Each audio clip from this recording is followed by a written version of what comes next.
प्रश्नावली 9.3 का question number ये 11वां है और इसमें दिया है आकृति 9.27 में A B C D E एक पंचभुज है।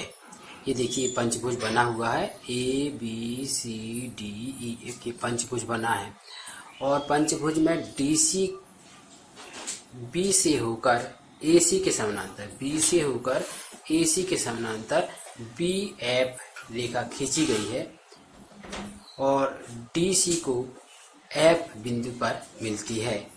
तो सिद्ध क्या करना है, ए सी बी का क्षेत्रफल, ए सी बी का क्षेत्रफल बराबर ए सी एफ का क्षेत्रफल, ये सिद्ध करना है।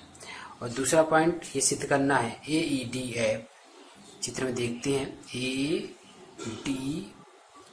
ई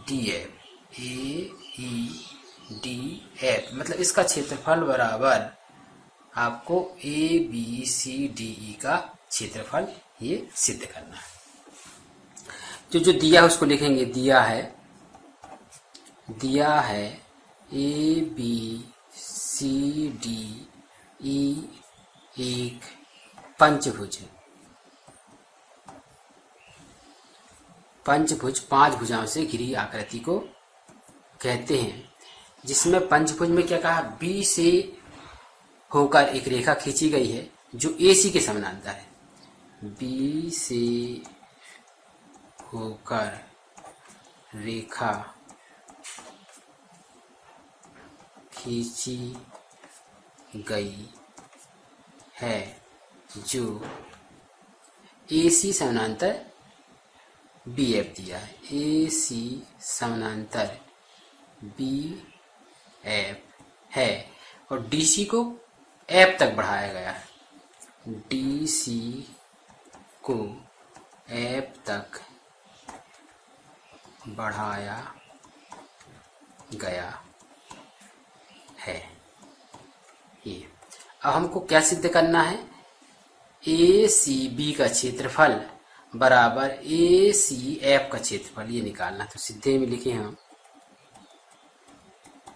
बढ़ाने से त्रिभुज और चतुर्भुज मालूम हुए हैं। तो सिद्धे में क्या लिखेंगे हम, इसी पॉइंट को लिखेंगे, त्रिभुज ए सी बी का क्षेत्रफल बराबर त्रिभुज ए सी एफ का क्षेत्रफल। और दूसरा पॉइंट ये चतुर्भुज वाला सिद्ध करेंगे, तो उसको बाद में लिखेंगे। देखिए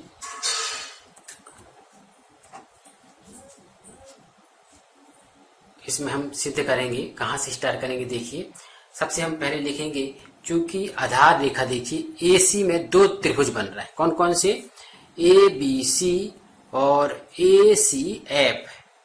जो यहाँ देखिए आप जो सिद्ध करना उसी पॉइंट को लेके हल करते हैं। ये दोनों त्रिभुज कहाँ बन रहा है, आधार ए सी में बन रहा है। चूंकि ए सी आधार बी एफ के समानांतर है, क्योंकि बी एफ जो रेखा बढ़ाए हैं वो ए सी के समानांतर है। तो एक ही समानांतर रेखाओं के बीच 2 त्रिभुज बनते तो वे क्षेत्रफल में आपस में बराबर होते हैं। इसी पॉइंट को हम यहाँ पे लिखेंगे, आधार रेखा ए सी में त्रिभुज कौन से बन रहा है, ए सी रेखा में ए बी सी, या यहां दिया ए सी बी लिख देते हैं, ए सी बी और त्रिभुज ए सी एफ बने हैं और समानांतर रेखा किसके बीच बने हैं, ए सी और बी एफ के बीच।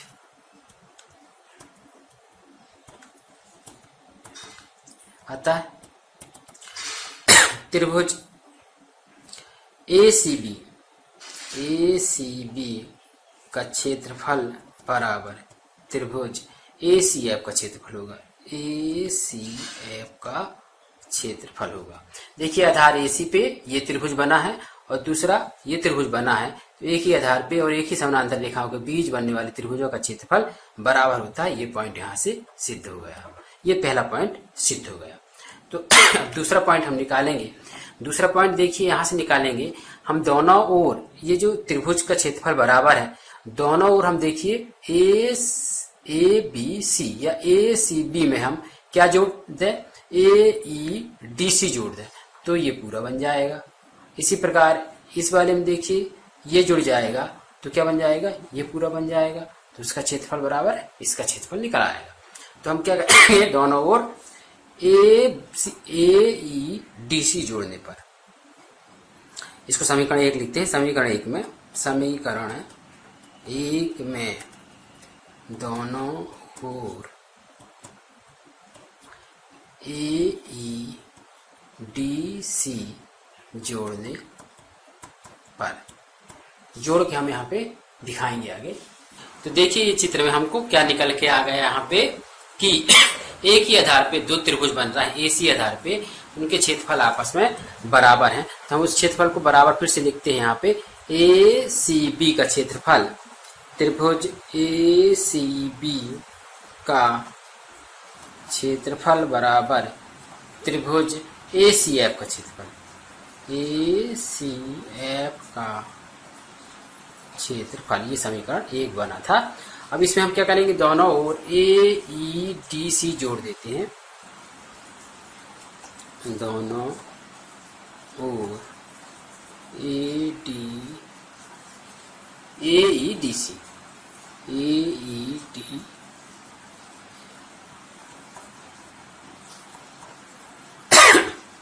जोड़ने पर, तो जोड़ने पर जोड़ देते हैं तो लिखेंगे हम त्रिभुज ए सी बी का क्षेत्रफल प्लस ए ई डी सी का क्षेत्रफल बराबर त्रिभुज ए सी एफ का क्षेत्रफल प्लस चतुर्भुज ए ई डी सी, ए ई डी सी का क्षेत्रफल। दोनों को जोड़ेंगे तो क्या प्राप्त हो जाएगा, देखते हैं हम। इस त्रिभुज में हम इसको जोड़ दें तो क्या बन जाएगा, A B C D E का क्षेत्रफल, चतुर्भुज नहीं पंचभुज है ये, पूरा लिखते हैं। ये क्या बन जाएगा, ए बी से स्टार्ट करते हैं, A B C D E का क्षेत्रफल बराबर, इस साइड देखते हैं, इस त्रिभुज में इसको जोड़ेंगे तो क्या बन जाएगा, ए ई डी है।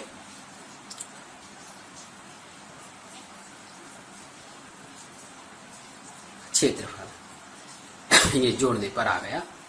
अब हम इसको, यही सिद्ध हमको करना था, इसको पलटा के लिख लेते हैं हम, ए ई डी एफ का क्षेत्रफल बराबर A B C D E का क्षेत्रफल, यही